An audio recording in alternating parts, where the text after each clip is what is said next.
Welcome to the presence of the Lord. మరి యేసుక్రీస్తు పరిశుద్ధ స్థలానికి మీ అందరికీ ఆహ్వానం తెలియజేస్తా ఉన్నాము. Today the title of our message is You must fear God to get to heaven. ఈ రోజు మనం చర్చించుకోబోయే దేవుని యొక్క అంశము, మనం పరలోక రాజ్యానికి మన వారసులం కావాలంటే దేవుని పట్ల భయభక్తులు కలిగి ఉండాలి. Today many people does not understand what is the fear of the Lord is. మరి ఈ రోజులో చూసినట్లయితే చాలా మంది ప్రజలకి దేవుని పట్ల భయభక్తులు కలిగి ఉండటం అనే అంశం అనేది తెలియదు. Today many people are not fearing the Lord. ఈ రోజుల్లో మరి చాలా మంది దేవుని పట్ల భయాన్ని కలిగి లేరు. The Bible says that fear of the Lord is the beginning of wisdom, is the beginning of knowledge, is the beginning of blessing in your life. మరి బైబిల్ లేఖనాలు మనకు తెలియజేస్తూ ఉన్నాయి, దేవుని పట్ల భయభక్తులు కలిగి ఉండటం జ్ఞానానికి మూలమని. అది మన జ్ఞానాన్ని అందిస్తుంది, తెలివిని అందిస్తుంది, అదేవిధంగా ఆశీర్వాదాన్ని అందిస్తూ ఉంది.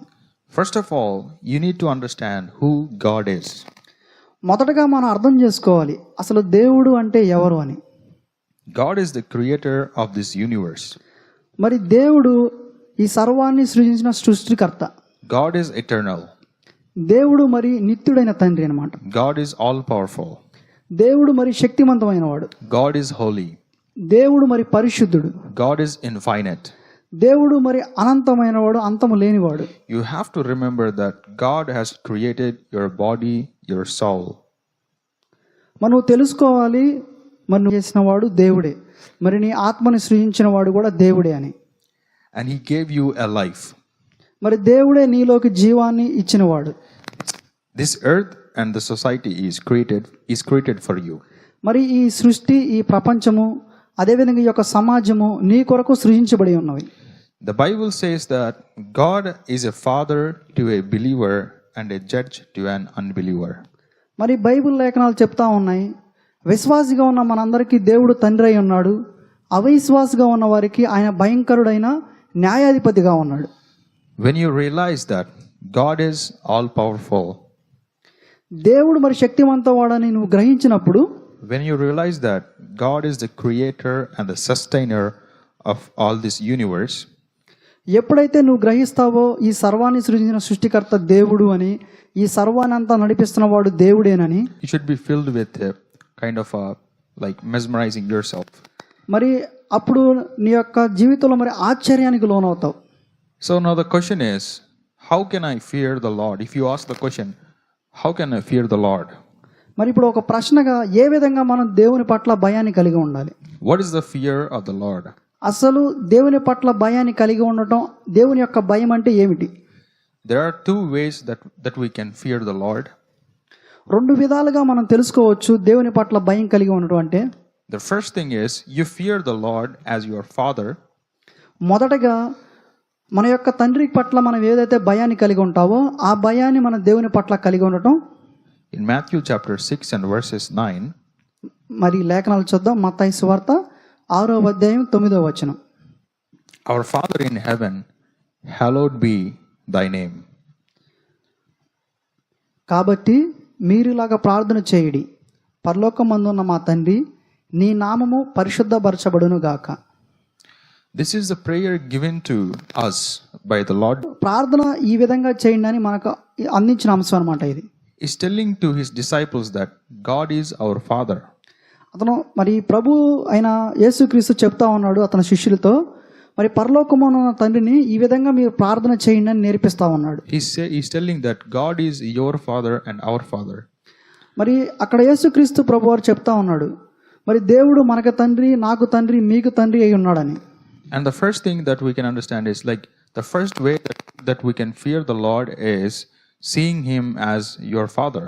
మొదటగా మనం అర్థం చేసుకోవాల్సిన అంశం ఏమిటి అంటే, మరి పరలోకమందున్న తండ్రి మనకు కూడా తండ్రి అయి ఉన్నాడని మనం గ్రహించాలి. We can fear him is like we have to fear him like he is your father, even though he is a creator and all powerful God. మరి సృష్టికర్త అయి ఉన్నాడు, ఆయన శక్తివంతుడైన దేవుడు అయినప్పటికీ కూడా మన తండ్రికి ఏ విధంగా మనం లోబడి భయపడతామో అలాంటి భయాన్ని దేవుని పట్ల మనం కలిగి ఉండాలి.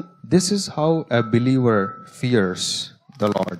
మరి ఈ విధంగా విశ్వాసమైన ప్రతి ఒక్కరు కూడా దేవుడి పట్ల ఈ విధానమైన భయాన్ని కలిగి ఉండాలి. This is one way of fearing the Lord. ఇది మొదటి అంశం అన్నమాట, దేవుని పట్ల మరి భయాన్ని కలిగి ఉండటం ఎలా అనేది. There is another way of fearing the Lord. మరి ఇంకో విధం కూడా ఉంది దేవుని పట్ల భయాన్ని కలిగి ఉండటం. That is fearing the Lord as an unbeliever. మరి అవిశ్వాసిగా ఉన్నవారు దేవుని పట్ల ఏ విధంగా భయాన్ని కలిగి ఉంటారు అనేది రెండో అంశము. God is a fearful judge to an unbeliever. అవిశ్వాసి అయిన వారి పట్ల మరి ప్రభువు భయంకరమైన న్యాయాధిపతిగా తీర్పు తీర్చబోతా ఉన్నాడు. For an unbeliever, there is awaiting a judgment. మరి అవిశ్వాసులకి తీర్పు దినం అనేది ఎదురు చూస్తూ ఉంది.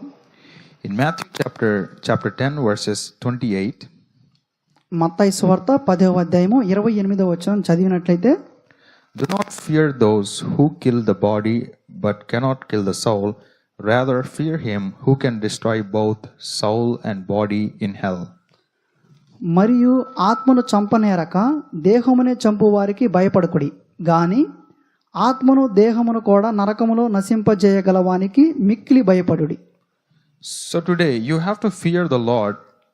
కాబట్టి ఈరోజు నువ్వు దేవునికి భయాన్ని కలిగి ఉండాలి. If you are a believer, you fear him as your loving father. మరి విశ్వాసిగా గనక నువ్వు ఉన్నట్లయితే నీ యొక్క తండ్రి పట్ల ఏ విధంగా భయాన్ని కలిగి ఉంటావో ఆ భయాన్ని నువ్వు దేవుని పట్ల కలిగి ఉండాలి. If you are an unbeliever, you must repent of your sins. ఒకవేళ నువ్వు అవిశ్వాసి అయినట్లయితే నీ పాపపు ఆలోచన నుండి నీ పాప పనుల నుండి నువ్వు మార్పు పొందాలి. Because if you won't repent from your sins, you are straight going for the judgment that leads to hell. నీవు గనక నీ పాపాల నుండి మారు మనసు పొందనట్లయితే నీ మార్గం అనేది సరళంగా నరకానికే వెళ్తా ఉంది. If you are an unbeliever, నీవు గనక ఒక అవిశ్వాసి అయినట్లయితే God is a fearful judge for you. మరి దేవుడు ఒక భయంకరమైన న్యాయాధిపతిగా నీకు కనిపిస్తూ ఉంటాడు. If you are a believer, నీవు గనక విశ్వాసి అయినట్లయితే you have to fear the Lord as your loving father. నీవు నీ తండ్రి పట్ల కలిగిన భయాన్ని పరలోకమైన తండ్రి పట్ల కూడా కలిగి ఉండాలి. So not only having fear of the Lord, but you have to hate evil and love what is righteousness. దేవుని పట్ల భయాన్ని కలిగి ఉండడే కాదు కానీ మరి ఆయన పట్ల ఆయన యొక్క నీతిని మనం వెతకాలి, చెడుతనాన్ని విసర్జించాలి, చెడుతనాన్ని అసహించుకోవాలి. Let's read Proverbs chapter 8 verses 13. మరి సామెతలు 8వ అధ్యాయం 13వ వచనం చదువుదాం. The fear of the Lord is hatred of evil. యెహోవా యందు భయభక్తులు కలిగి ఉండుట చెడుతనమును అసహించుకొనుటయే. So when you fear God and you follow him, నీవు గనక దేవుని పట్ల భయభక్తులు కలిగి ఉంటే నువ్వు దేవుణ్ణి అనుసరిస్తున్నావు అని అర్థం. when you fear God, you follow his righteousness. ఎప్పుడైతే నువ్వు దేవుని పట్ల భయభక్తులు కలిగి ఉంటావో నీవు ఆయన యొక్క నీతిని అనుసరిస్తా ఉన్నావు. When you fear God, you hate evil and sin. ఎప్పుడైతే నువ్వు దేవుని పట్ల భయాన్ని కలిగి ఉంటావో చెడుతనాన్ని నువ్వు అసహించుకుంటావు. Let us fear the Lord all the days of our life and forever.